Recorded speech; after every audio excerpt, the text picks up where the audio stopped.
Welcome. Hi, welcome to the Columbus College of Art and Design lecture series.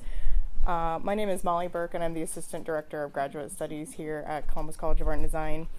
And I am just going to welcome you. Thank you for coming tonight. And now I want to introduce tonight's speaker, Neil Goldberg. And so I have an introduction prepared by our wonderful faculty member, Carmen, who can't be here this evening because she is going to be presenting at the College Art Association conference. But we're going to pretend that I'm Carmen. And so I'm reading this as though I am Carmen because Carmen wrote this in first person. So it says, Neil Goldberg, Introduction by Carmen Wynant. I met Neil Goldberg on a warm afternoon in early June in Maine. He had arrived to fill his role as a resident faculty member at Skowhegan in 2015. It was my final session as dean. In my 3 summers in that capacity, and my earlier summer as a participant, I'd come to work with many artists. Of all of them, Neil remains entirely distinct as a person and is charming, kind, and receptive. Like his work, he is profoundly curious, funny, and vulnerable. Even before coming to know his work, I was really moved by how interested Neil was in me and in the humanness of the human beings around him.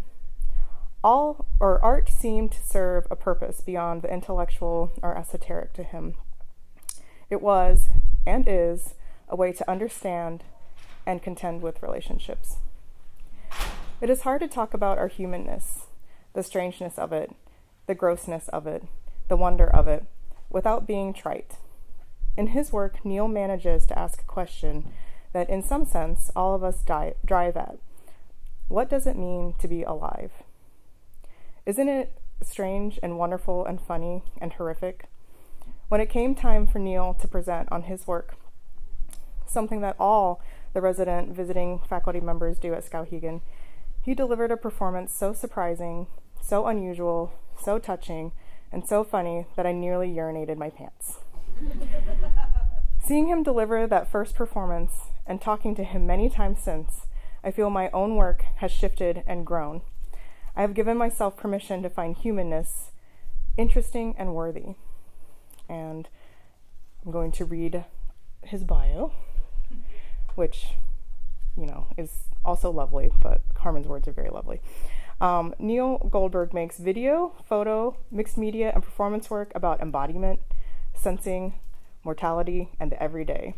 This work has been exhibited at venues including the Museum of Modern Art, Permanent Collection, the New Museum of Contemporary Art, the Museum of the City of New York, the Kitchen, the Hammer Museum, the Pacific Film Archive, NGBK Kunsthalle Berlin, and El Centro de Cultura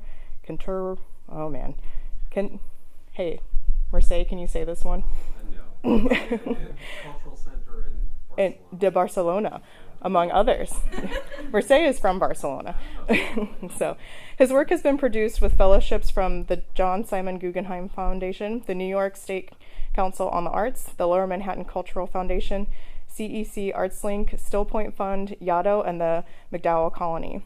Goldberg teaches at the Yale School of Art and Parsons, was resident faculty at Skowhegan School of Painting and Sculpture, and has served as visiting artist at Cooper Union. The School of Visual Arts, New York University, Rhode Island School of Design, Mint Media Lab, and UCLA, among others. So we should be very honored to have Neil with us today. And hopefully you will almost pee your pants by the end of this too. So thank you. Or maybe you will. That's the territory I'm aiming for, almost peeing your pants. And if you wouldn't mind turning off your cell phones, just so we can all just be together for a bit. And thank you so much for moving forward. I hate audience participation, and yet there's going to be some optional audience participation. No pressure. But that's coming later. So I just want to spend, maybe 20-ish, maybe a little bit longer, talking about past work. But before I do that, huge thank you to CCAD to Jack, to Carmen, to Molly for having me. It's just been wonderful, and I know I'm meeting with some of you tomorrow, which I'm really looking forward to. And I think we're having pizza afterwards or something like that. Okay, great. I did a show at the Wexner Center, and which was a lot about food, and they asked me what my favorite meal was, and I'm kind of not a foodie, but I'd be really comfortable if someone said, you know what, it's gonna have to be pizza from now on, maybe with like the weekend burrito, I'd be good. So I'm happy we're gonna share pizza together. I live in New York, and a lot of my work is about New York, and about the condition of being a human being in a city, which is kind of just a longer way of saying being a human being, which is a longer way of saying like being, like here we are alive. That's my biggest interest. As Carmen said, like the strangeness, the beauty, the horror of here we are on this planet alive. So I thought a good way to introduce you broadly to my work would be like this walkthrough through a show I did at the Museum of the City of New York a couple of years ago, called Stories the City Tells Itself.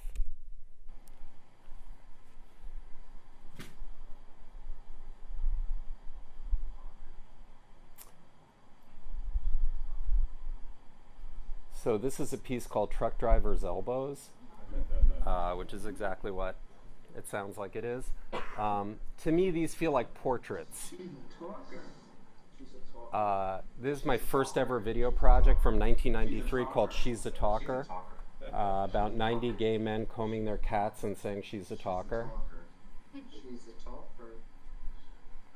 On the right is a piece called Missing the Train, which are video stills of people who have just missed the subway.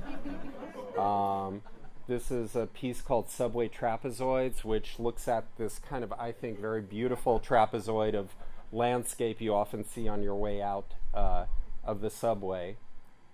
This is a piece called Describing the Cyclone, which was originally a piece with sound, but really I became interested in the gestures people naturally used when talking about their trip through the cyclone. This was one of the main spaces of the gallery, and a piece called Salad Bar on the left, looking at people looking at what to have for lunch. And on the right is a kind of portrait of this cluster of lilacs at the Botanic Gardens. Over there, right here, is a piece called 19 Rainstorms. It's a piece I decided to shoot on days when my regularly scheduled outdoor shoot got canceled because of rain, and I just hung my camera in a plastic bag and hung it from trees and stop signs and traffic lights around the city and just let it spin and catch whatever it was going to catch. This is a piece I'm going to talk more about called Surfacing.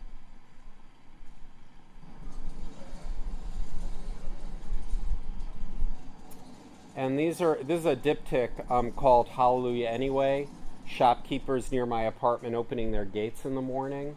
And on the other side are elderly passengers with effort pulling themselves up the stairs of a city bus.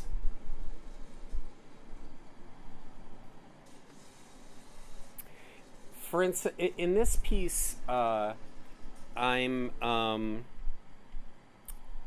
interested in kind of empty gestures or neutral gestures, like that don't necessarily mean anything unto themselves, that are available for kind of a type of projection. So like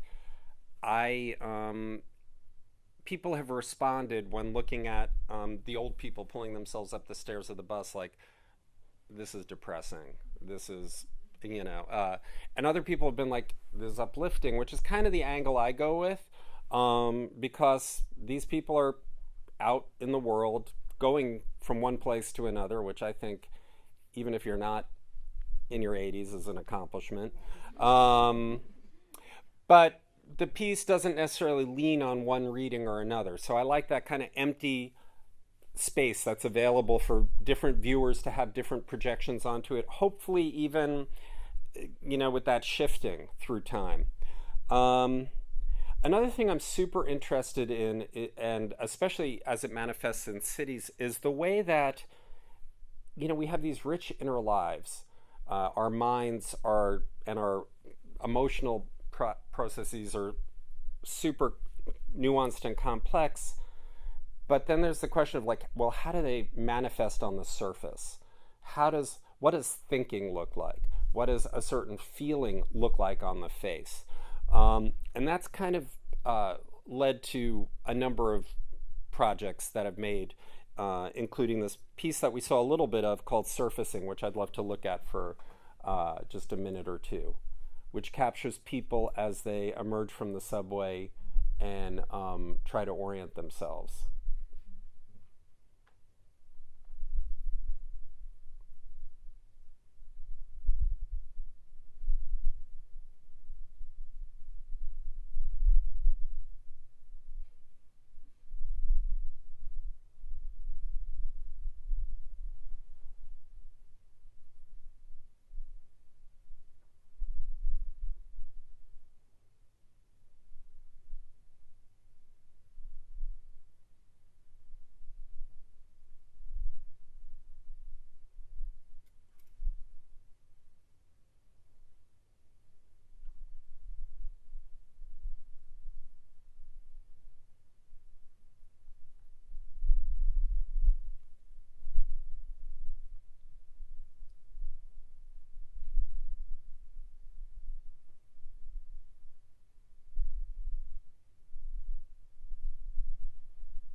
So besides the question of how does a feeling or a thought manifest on the surface, I'm also, in this project and generally, interested in the question of vulnerability, which I think goes along with the idea of mortality. In cities, probably everywhere, we prepare, T.S. Eliot says, prepare a face for all the faces you'll meet. There's a lot of, she's my favorite. Not to have favorites, but you always do. You kind of gird yourself, We all prepare ourselves and try to make ourselves invulnerable as we walk out, especially, I think, in cities. Now, the subway for me is actually a really comforting place. Not everyone feels that way, but for me, I feel very kind of like tucked in. Your choices are limited. You can go uptown or downtown, express or local, occasionally you can go cross town. You can't choose where the subway stops. So you're kind of on the ride. And it's dark. Yes, it sometimes / frequently doesn't smell good or whatever, but I like to be underground like that.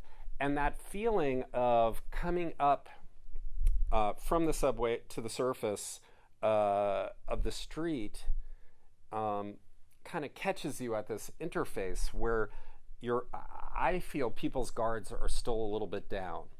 And we're just seeing this moment of a guard being down. Also, to not know where you're going is deeply vulnerable. So I love watching that manifest itself in person after person. I had an opportunity to present this work in Times Square as part of a public art program where they put video art on, I think, 19 of the huge billboards in Times Square. And that was kind of a real amazing moment for me in this project, in part because of all the kind of mirroring that was happening, where you had all these people on the ground looking up at all these people on the signs who are looking up, and there is a feeling of disorientation in Times Square. So I loved it.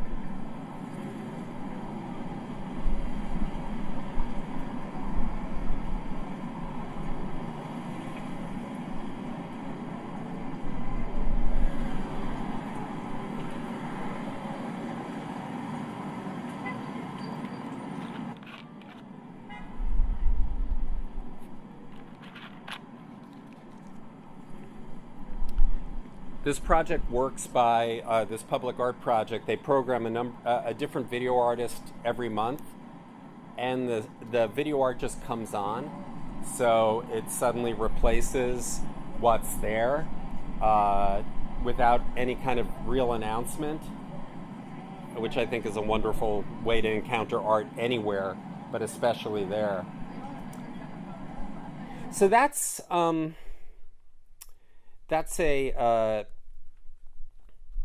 broadly a big body of interest for me as people in cities in general. I want to skip to something a little bit more recent.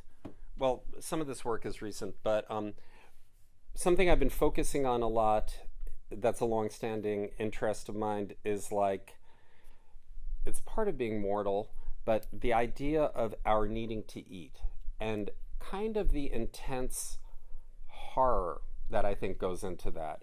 Like, okay, I always like to say, if there was a science fiction director, let's say he was pitching something to a producer, this idea for this science fiction movie where, okay, there's this planet, right? And there are all these creatures on this planet, and the creatures are constantly chasing each other. And then when one creature catches another, it kills it, tears its body apart, puts its body inside its own body, and that's how they live. Like, couldn't you imagine the person on the other end of that pitch being like, could you make it a little more believable or something? You know, it just feels so improbable, but that's the situation we find ourselves in. And I think we can get removed from that in part because we're so removed from the food chain, or we feel like we're at the top of the food chain. So we can almost have this, like, I think of it as like a type of chauvinism, like food chain chauvinism, of those animals that kill and consume each other. So to kind of play around with that, and also just out of curiosity, I'm often curious about, like, well, what would I look like dead? I collaborated with a wildlife. I made a bunch of collages, which this wildlife illustrator then transformed into these drawings of just me and people I love being consumed by wild animals. That's my mom and dad, who will come up later. That's an error. Okay, a number of them are missing. Well, one of them features my my little baby nephew being eaten by a snake, and that one felt especially relevant because I do think we all want to eat the babies, don't you think? Like, I mean, there's something, you see a baby, you want to, you know, and I was actually, while I was talking to him at some point, I was talking like, oh, you're so cute, like this, oh, who's so cute, which is not how I normally talk, thank the Lord. And but I was like, what the hell's going on with that? And I realized what you're saying is, when you talk that way, you're saying, and it's very common, you're saying, I do want to eat you, but I'm covering my teeth with my lips to indicate to you I actually won't be eating you or trying that. So I made a bunch of work around that. You have the image of all of them. Oh yeah, this is, thank you. Yeah, this is my nephew Matty. Another interesting thing about him is he was recently teething, or he was teething around the time that I made this project a couple of years ago. And I thought it was so notable that, like, how painful teething is. And, you know, teeth are the ways that are the implements by which we kill and consume other beings. But we're really the first victims of our own teeth. You know, teething is your teeth cutting through your own gums. I've done a couple of projects around this killing and consuming. Also, like a side, the thing people never talk about or rarely talk about around food is like its connection to shit. And also, well, anyway, this is a piece called Shit Hunt.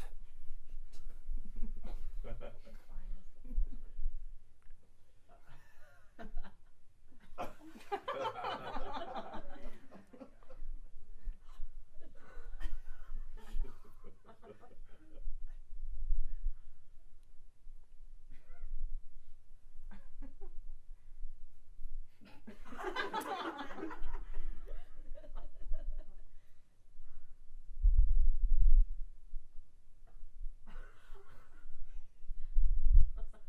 much did you pay them? I offered $5.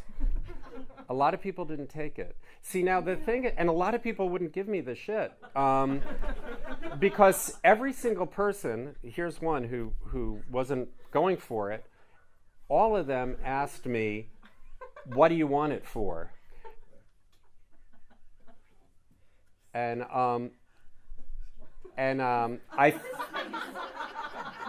now the easy thing to do if someone says, well, why do you want to buy my dog shit, is to say, oh, hey, I'm doing an art project, isn't that funny?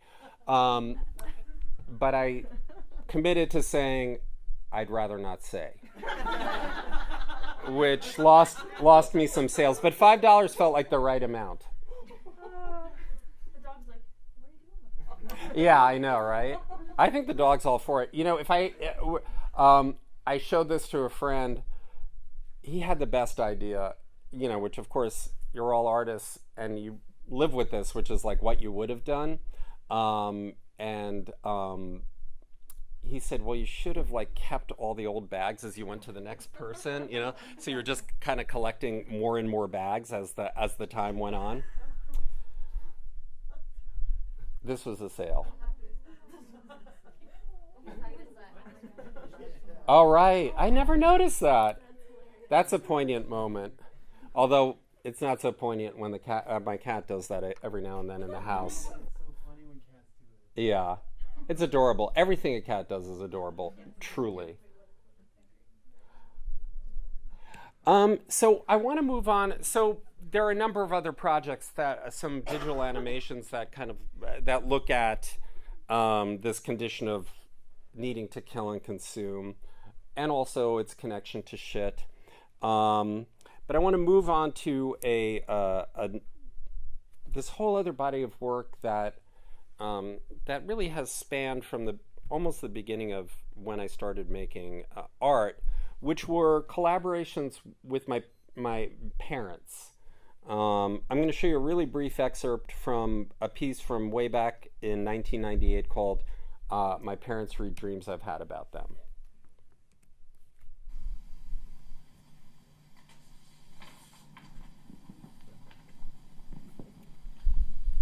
Dream Mom had a prosthetic arm, her right arm. It was made of wood. Something had happened to her right hand, or some of the fingers on her right hand. She's excited to show me the prosthetic arm. She somehow helped design it. We shake hands. There's a little mitten-like thing covering her hand. Her grip is very strong. The arm is very noticeable, more so than most prosthetic arms, because it's made of wood and is sort of built up on top of her real arm, sort of like scaffolding around a building.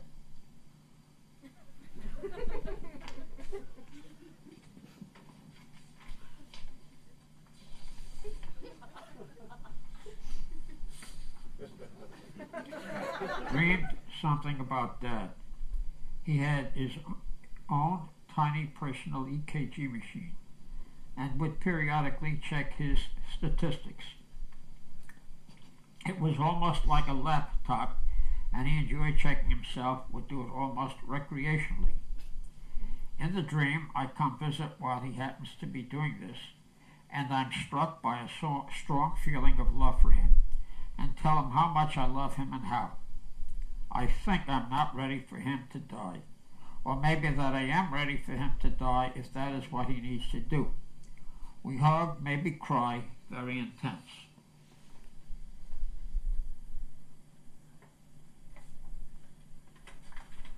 So that goes on for a while. I'm just going to pause it there. It's an unflattering screenshot. Hang on. No, that's not fair. There we go. You know, in looking at this, I made this so long ago, and when I was really at the very early stages of making work, and it's a little rough to look at for a number of reasons. Like, you know those ISIS kind of hostage videos where it's like, I am confessing to whatever. It feels a little like that in retrospect. And I think there's something to that. I have the idea my parents didn't know that they could actually say no. Like I asked them to be in a video project. I think it's like a particular type of like immigrant Jewish family thing. It's like, well, my kid wants me to do something that's related to somehow to work. I have to say yes.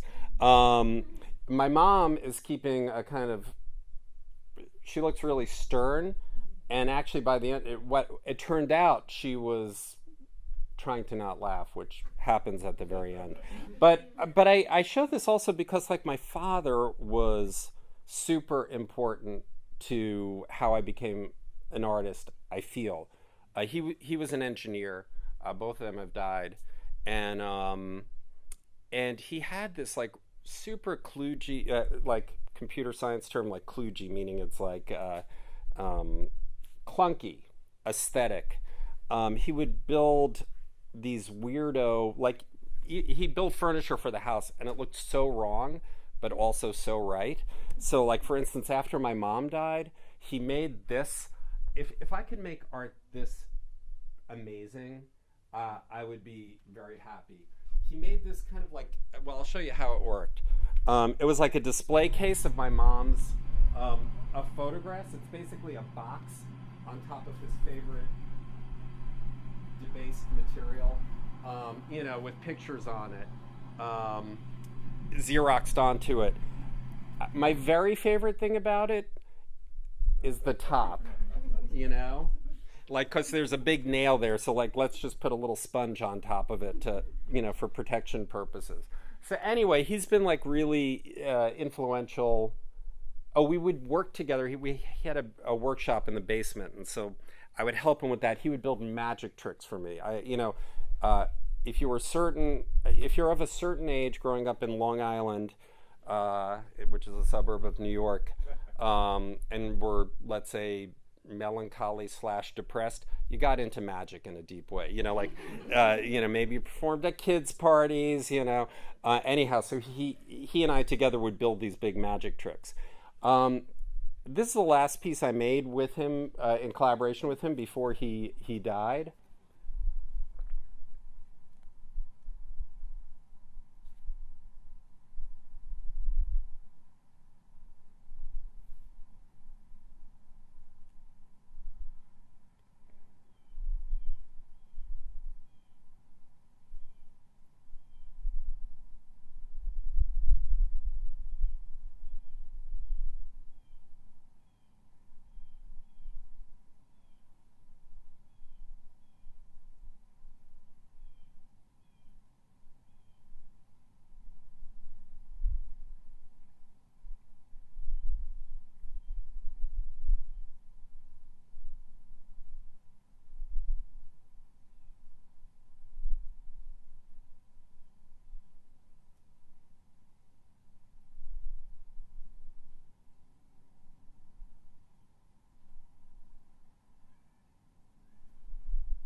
I made that piece, he was probably 85 at that point.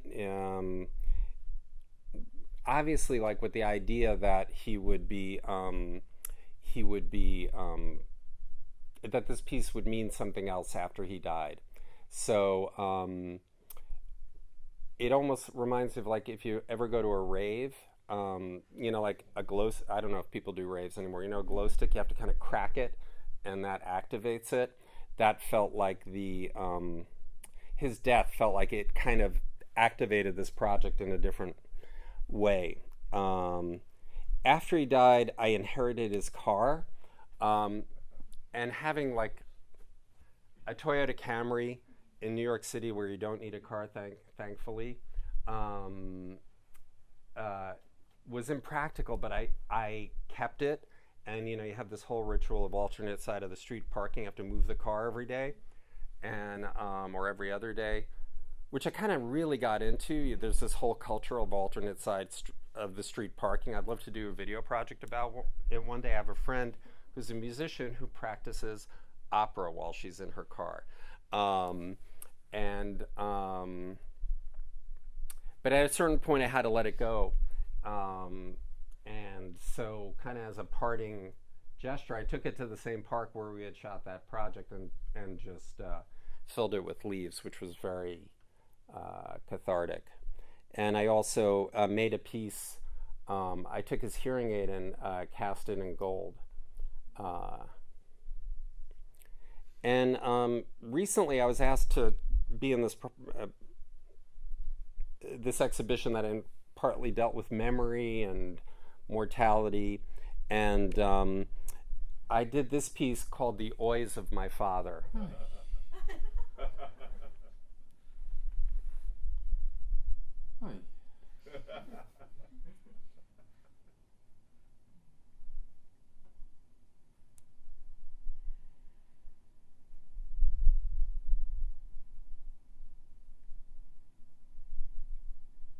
Oi. I was trying to remember, it's almost like, they talk about like, his oys were like, could express, it's almost like aloha maybe. I'm not Hawaiian, but, I know that there's a variety of meanings around that word. So I was trying to kind of remember different scenarios and how those oys came up. I want to end this part just showing a piece that's a bridge to the audience participation part. You all have people looking at your work a lot, right? You're here in art school. How many of you are undergraduates? Cool, and how many are graduates? Got it, okay. I don't even know why I'm asking that, because basically for the rest of your art making career, you're gonna have this ritual, kind of like this, where you're showing your work to people. And it can really get to be, it's a deep moment, as you all know. I don't need to tell you. It's like, okay, your art means something to you, but then you're kind of communicating it to someone else in a way that's meant to be persuasive, etc. You have your own insecurities, which you can only selectively communicate depending on who you're with. It's a drag, I think. I mean, except you'll all develop, and maybe you already have, you're probably doing it at this very institution, those people who you can share those insecurities with, who you know are not going to blow smoke, who are going to give you really candid feedback, but not sadistic feedback, which is, a tough, it shouldn't be tough, but I think people mistake candor and sadism or cruelty. The point is, I'm not a fan of the studio visit, as necessary as it is. So I decided to kind of, how can you treat the studio visit as a form unto itself? So, and what would be the one really scary way to do that would be to, drag queens. I love New York drag culture way before RuPaul's Drag Race. An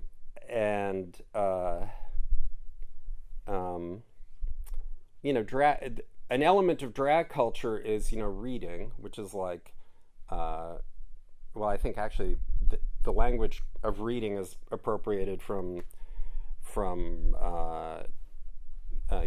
other culture, The point is, drag queens, almost as an art form, are cruel and cutting to each other. And it's a very creative form, so I thought, let me invite drag queens into my studio to critique my work. And I invited Jackie Beat, who's kind of like, almost like, you all don't know who Don Rickles is, do you? He's like the Don Rickles of drag, meaning Don Rickles was an insult comic. So this is a very short excerpt, and I've been doing it on an ongoing basis with various drag queens over the years. So each of these represents like a different configuration of art in my very small apartment, and just the accumulation of dust and pinpricks etc. Nail holes and stuff that had been left in the wall.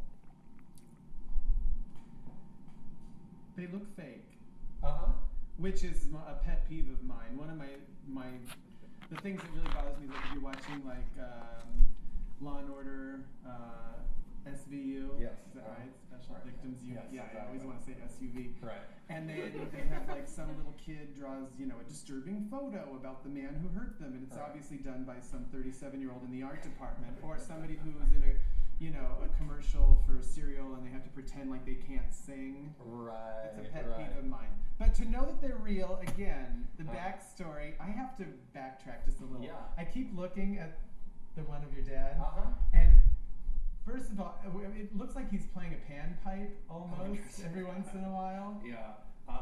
Anyway, That's so the more you interesting. look at it, and then especially like out of the corner of my eye. So I see sorry that. I to have a interrupt. pan. I want to show you a video that involves a pan. And then, like, when he first breathes out in the fog, it's almost like rays of light, and then I start to think of like ectoplasm in like Victorian, is that right? Victorian, like mysticism. Right, or it's like what is it? spiritualism. Yeah, Where it's like yeah. they like that's the Yeah, it's like ether psychics and stuff and like yeah, that. Yeah. anyway. So that's another Interesting. layer of that. But these, They look fake. well, I'm just Yeah, saying, no. it looks like somebody had the idea to me. Oh, I feel horrible. Actually, as is always the case, not always the case. Some of some cruel people are cruel, but people who are performatively cruel are often like the biggest sweethearts, which was the case of Jackie B. And we talked a lot about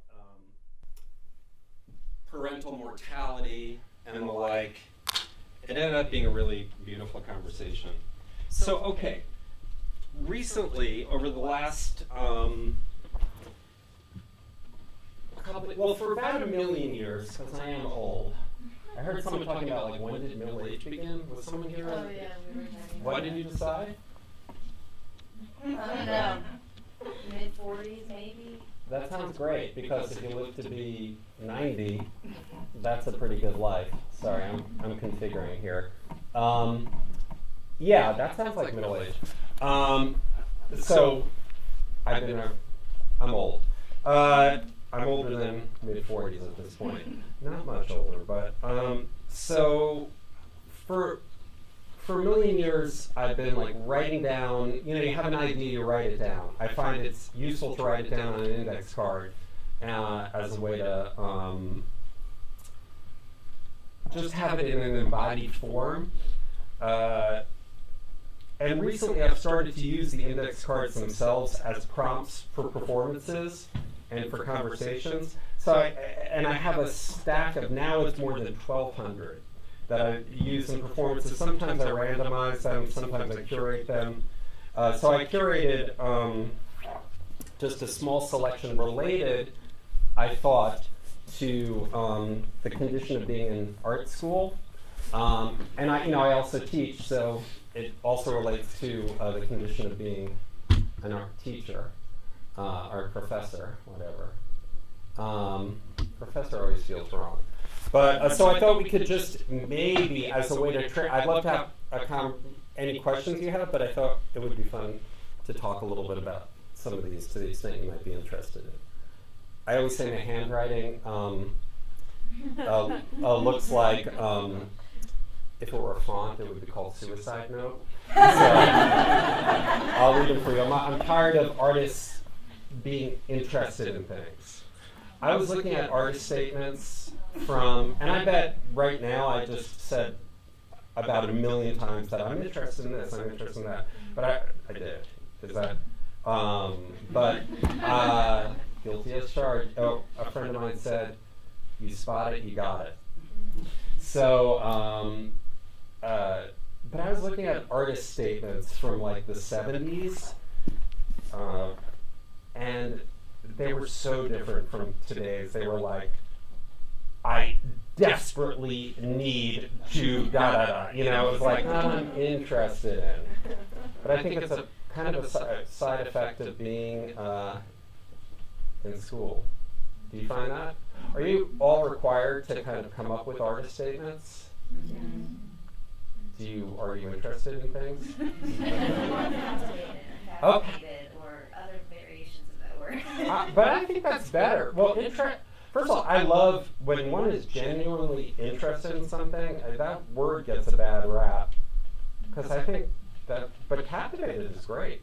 What are you captivated by in your art? Actually, like very kind of mundane things in my life, just ordinary moments that I, try to make more captivating in my work. Right. Yeah. I really think captivating is different. I don't know.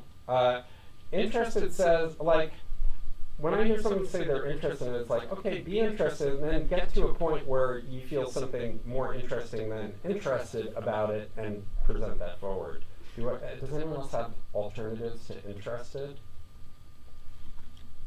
I like the word riveted. That's my new thing. It feels a little melodramatic, but it also feels accurate.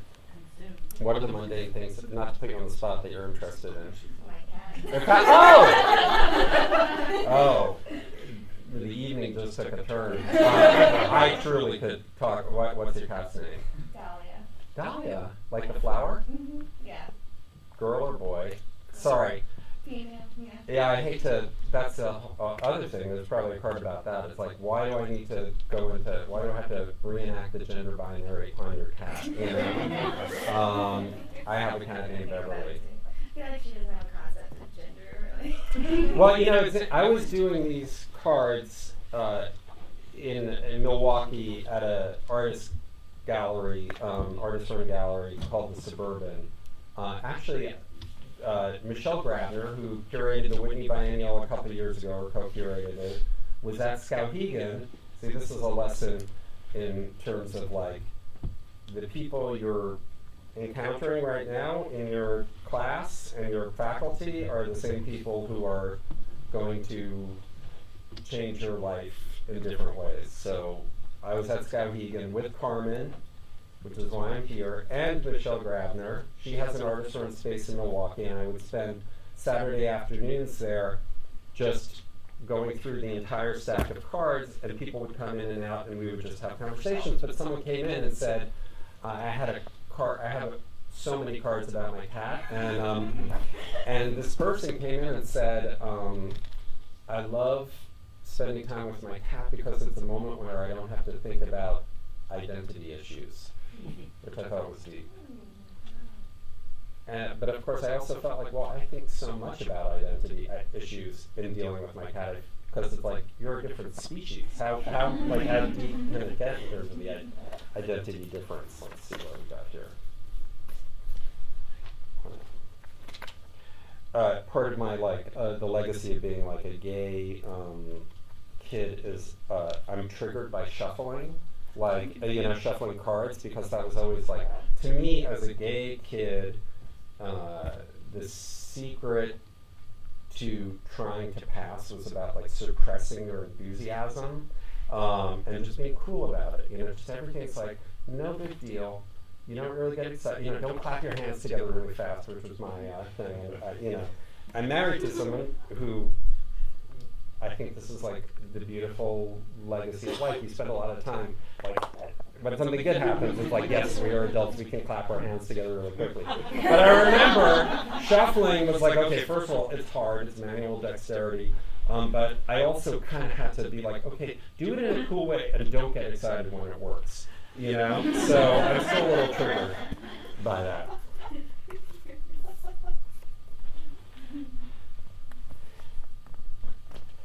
Okay, teaching art. We have faculty here. Maybe they can relate. Or maybe you as students. Teaching art, 19th century medical practices equals teaching art today. Meaning, okay, you're a 19th century doctor.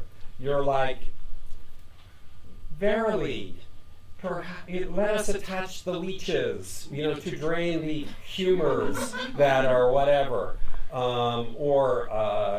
We must, I don't know what they did, but it was ineffective, and they were just spitballing it based on some science.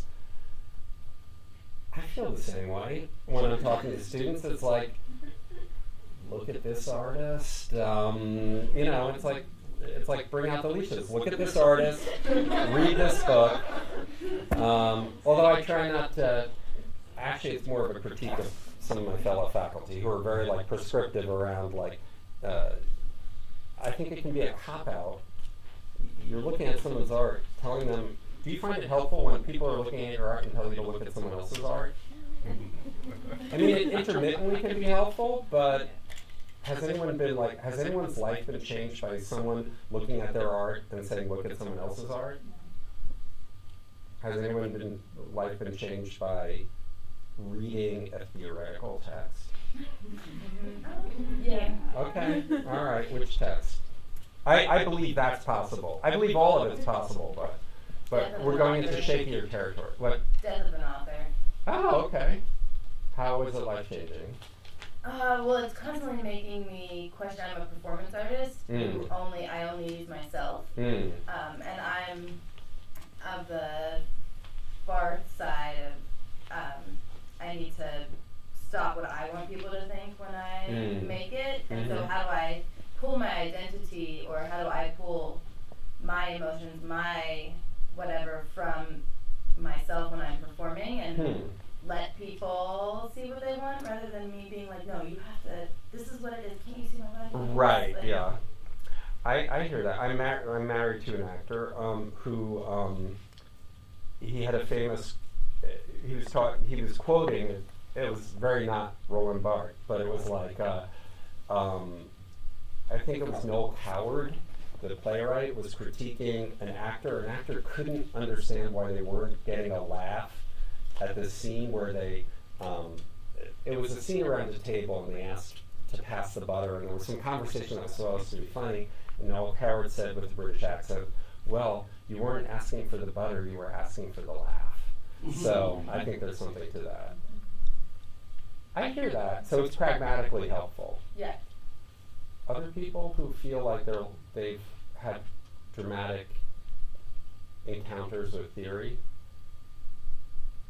I mean, I feel like I sort of have. Maybe around Walter Benjamin, maybe. Dan Graham broke pop music. Ah, and how was that? He wrote it as a way that turned it into like a sex sells type mentality. Huh. Like the evolution of like rock and roll to punk to modern pop.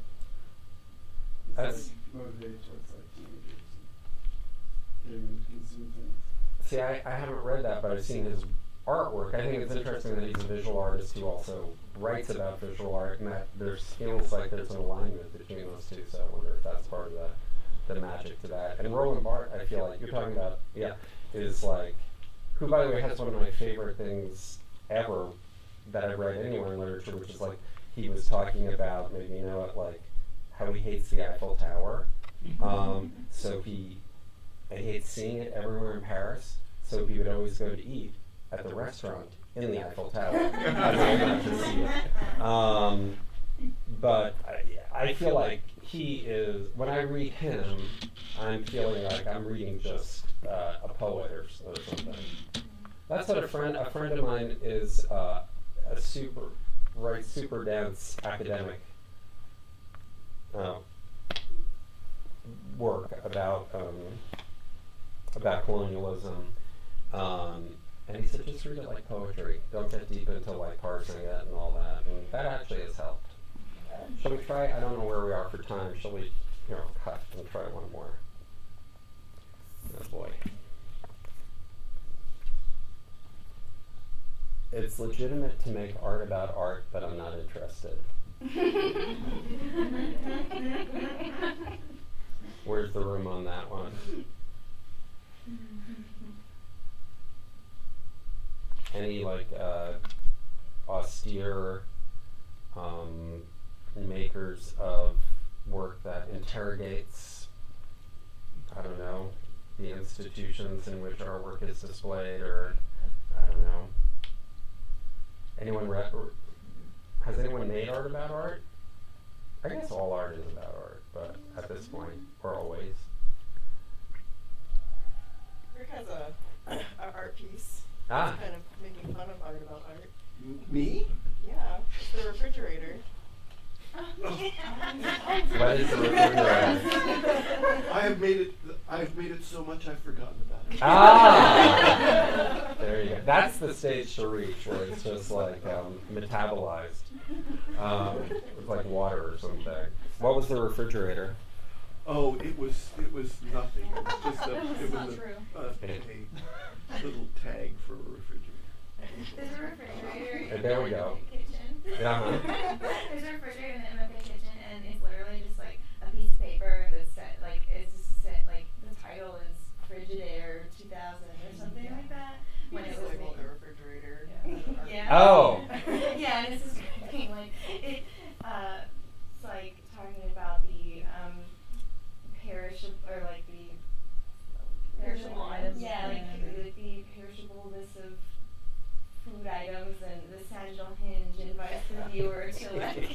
I think the best part about that is that we actually don't have that refrigerator there anymore, so it's the wrong label now. Ah. I love that though. I see. So it's like a whole like the didactic text that goes with it, like the wall text kind of thing, about ephemerality and you know, consumption and. Maybe that's not art about art so much as Yeah. making fun of art. Yeah. So. That I'm into. And then there's like a thumbs up. like the Facebook like. I feel like the Facebook like is really getting us ready for full-on fascism. Just because it's a type of informant culture. It's like, I don't know. I one day I'll write a Roland Barthes like exposition of that. Well, maybe that's it for our audience participation section. But do you, unless anyone has questions about anything you've seen? Yes. In some of your observational kind of like people watching film work, has any of those people ever seen their work, like them in one of your pieces? Yes. 2 instances come to mind. Well, 3 instances, but one instance was the subway piece, the missing the train piece. One of the pictures was in the New York Times, and it was connected to a gallery show. And one of the people who was there came in with her aunt to the gallery where I showed. I wasn't there at the time. And the aunt asked the gallerist if the artist was single. Which I still find that like so perplexing, in that like, what's the logic there? This person who surreptitiously took your photograph, and you want to start a relationship with that person, which I realize is me, and there are other issues beyond that. But and then another time, and I think this actually goes to like kind of the problematics or the ethical issues that are embedded in this work. I did a project called The Gay Couples of Whole Foods, which was just surreptitiously photographing gay men, and I'm a part of the gay couple that shops at Whole Foods. I hate it because whenever I go into Whole Foods, I feel like this kind of like corporate approval, like it really aligns well with their branding. I feel that way at IKEA too. It's like so that the customers can feel like, oh, there's the gay couple getting their goji berries, or whatever. One time, Jeff, my husband, and I were having a fight at IKEA, and I felt like they want this. It's like, it wasn't like kind of like anyhow. I'm fascinated by the whole.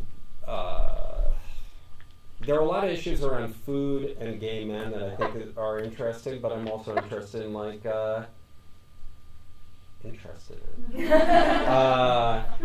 the assimilation and you know, like gayness and white gay maleness and privilege. Anywho, I did that project, and it's the only project in doing work on the street, you know, since probably about 1995, where someone saw the work and said they wanted to be pulled out of it. And I had to give it to them, because in all my other projects, I feel like the people coming out of the subway, even the people missing the train, I really think of all those people as just mirrors of each other and me. You know, we are all the person coming out of the train and orienting ourselves. We're all the person at the salad bar deciding what to eat. We're all the person missing the train. And I have always felt just, I practice Buddhist meditation in a very, very dilettantish way, but like the Roshi of this center where I meditate, I was talking to her about the ethical issues, and she said it's about your intention. And my intention, I felt very comfortable with the intention.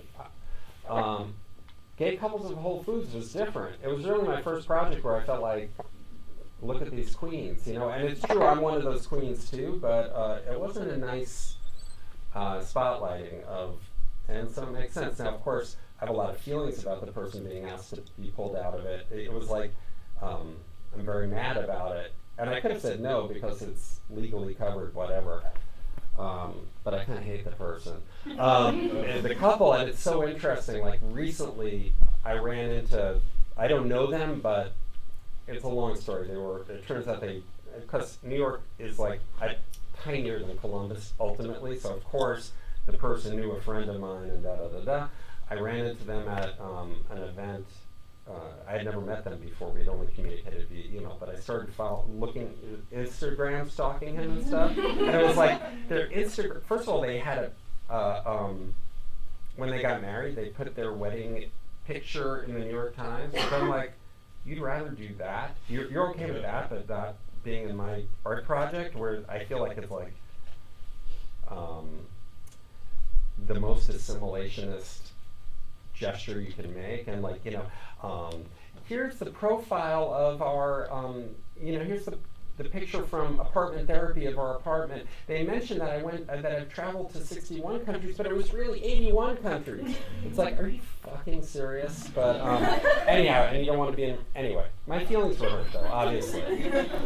But it is a complicated ethical territory. Legally, it's a whole different thing, which is, you know, there's this whole idea of the expectation of privacy, which you relinquish when you walk into the street. And indeed, I don't know how it is here, but in New York, as is made clear, anytime there's like a terrorist thing that happens, there's millions of camera shots of it. So anyhow, any other questions? Yes? How did you put your video on the Times Square? It was, again, another lesson, kind of the side lesson of art school. One of the people I teach with at Yale it was a former student at Yale, became an intern at the Times Square Arts, or a nonprofit organization, and I had done a talk like this. She had seen this project, and she had recommended it. So that's how everything happens, seriously. Which is why appreciate the people you're with and be nice to people. Generally. I mean, some people are horrible. Also, another thing, if you can manage to only work with people you respect, that's great. There are so many people you won't respect, and you're going to have to work with some of them, but don't give them too much attention. And be nice. Yes?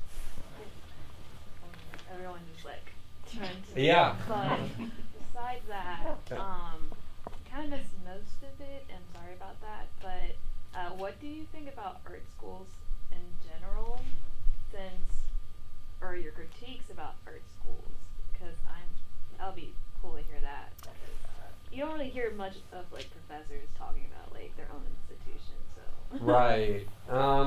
Believe me, they talk about it. Yeah, but not the students. So. Yeah. I think, I mean, first of all, I feel like I don't have a blanket feeling about art school or art schools. I feel like, I'm kind of, I'm repeating myself, but like I just feel like one of the best things about art school is you're making potentially lifelong friendships of people. You're at a stage, well, artists are always at a stage where you're kind of evolving, but you're at a kind of really intensified stage of that. And to share that experience with other people it's almost like in cooking, if you add heat to something, it kind of helps it. You're marinating together or whatever. That's kind of a macabre image, but something like that. And so I think art school is wonderful for making those connections. Likewise with the people who are teaching you, I think questions of like going into debt around grad school is a complicated thing, or undergrad. That's the kind of thing I don't feel like I have a blanket answer to. I don't feel like, it's always bad to go into debt for school, but I think it's always good to say to yourself, I am going into debt. What does that mean, etc. And I don't know. I think the danger of art school is that it can cause you to dissociate from your art in a way and kind of like get a little bit too much focused on, well, how is my art critiqued? But I think that that's a temporary condition that one actually snaps back from and kind of comes to internalize that voice in a way, and also knows when to shut it off, hopefully. That's the big thing. To make art effectively, you can't be thinking about your critique. And it's hard to do that. You have to learn how to do that. And that's what art school kind of, in an almost like fraternity hazing way, does. It helps you learn how to kind of develop the muscle to kind of mediate the relationship to feedback, which is a lifelong thing too. Other questions? Well, thank you so much for coming. I really appreciate it.